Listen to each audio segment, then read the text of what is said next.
Otro aspecto importante de entender es que muchas de las emulaciones o muchos de los plugins tienen controles de input y de output, como ya hemos visto, por ejemplo, en este compresor. Esto controla la ganancia de entrada o la señal de entrada y este output controla el volumen de salida. Y ya hemos visto que a través de estos controles podemos mantener el nivel óptimo para que no saturamos la pista y algunos plugins y aún más las emulaciones analógicas funcionan de manera correcta. Pero también tenemos que entender que en muchas emulaciones estos controles de output y de input no son los típicos controles que acabamos de ver en una unidad. Por ejemplo, en esta unidad de las emulaciones de Urey 1176 a través de este control, no solo que estamos controlando la señal de entrada, estamos controlando la compresión que vamos a obtener en sentido muchas de las emulaciones, por ejemplo, esta unidad o la unidad, por ejemplo, de esta emulación del compresor de LA2A. Podéis ver que tiene únicamente estos controles, no tiene un threshold, no tiene una ratio. Esta opción no solo que controla el volumen de entrada, de nuevo está controlando la compresión o la reducción de ganancia que vamos a obtener, ya que más estamos empujando, más compresión vamos a obtener. Esto es importante de entenderlo. O por ejemplo, podéis ver que aquí, en esta emulación de waves de este amplificador, podéis ver que aquí tengo input, aquí tengo output, y esto podemos verlo en muchas de las simulaciones de amplificadores de guitarras. Pero podéis ver que aquí de nuevo tengo volumen y aquí tengo master. Entonces uno diría, ¿por qué tendría que tener dos controles de volumen? Tenemos que entender en muchas emulaciones o en diferentes plugins. Aquí vamos a tener como controles independientes de volumen de entrada y de volumen de salida.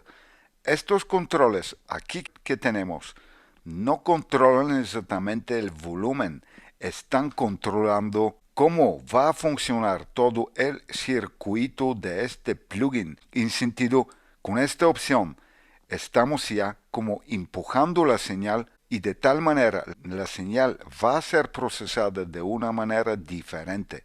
Es un poco emulando cómo va a funcionar el circuito auténtico de un amplificador. Con esta opción estamos creando como más armónicos, estamos como más distorsionando la señal, estamos cambiando el carácter de la misma señal que estamos obteniendo a través del control habitual de input y output. Únicamente estamos bajando o aumentando el volumen nada más a través de estos controles adicionales. Ya estamos controlando no solo el volumen, estamos controlando el carácter de la misma señal. Y podéis ver que exactamente por esto aquí tengo volumen y aquí tengo master.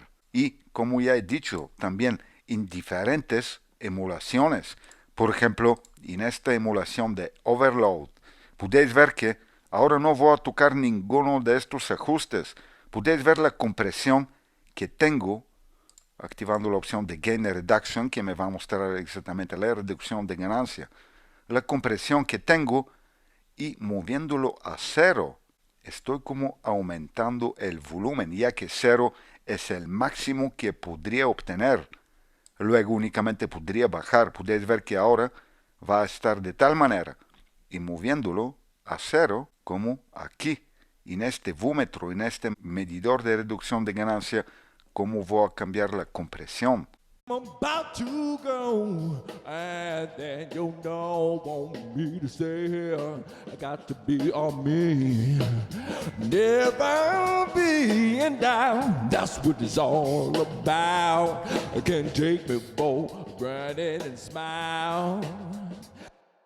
Exactamente este control también funciona como un threshold en sentido acercándome más a cero, voy a obtener más reducción de ganancia en sentido estoy empujando el compresor y activando el circuito de compresor de tal manera que ya estoy obteniendo una compresión mucho más audible y notable.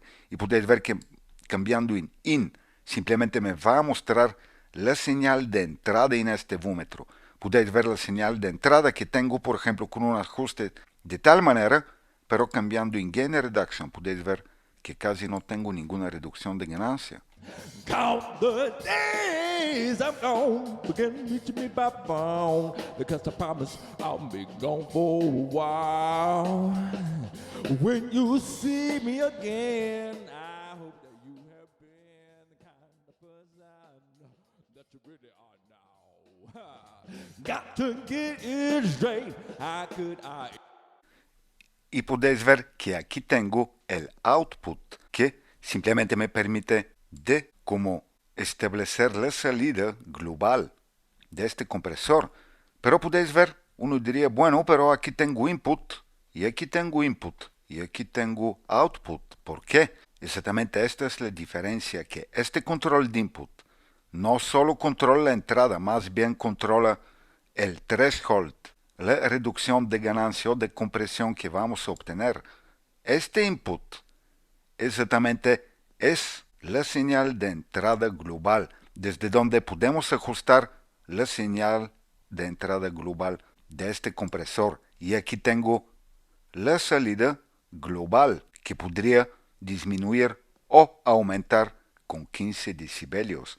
Así que podéis ver que exactamente esta es la diferencia entre un control normal y corriente de entrada y de salida que podemos ver en diferentes unidades y un control de entrada y de salida que van a tener un aspecto totalmente diferente, simplemente no sirven solo para aumentar o disminuir el volumen, simplemente podemos empujar el circuito obteniendo más compresión, por ejemplo, en el caso de este control de input.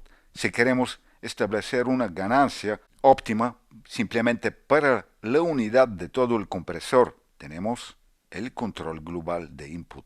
Así que también es importante de entender estas diferencias entre estos controles de entrada y salida que podemos ver en muchas unidades y aún más en unidades que están emulando equipos analógicos.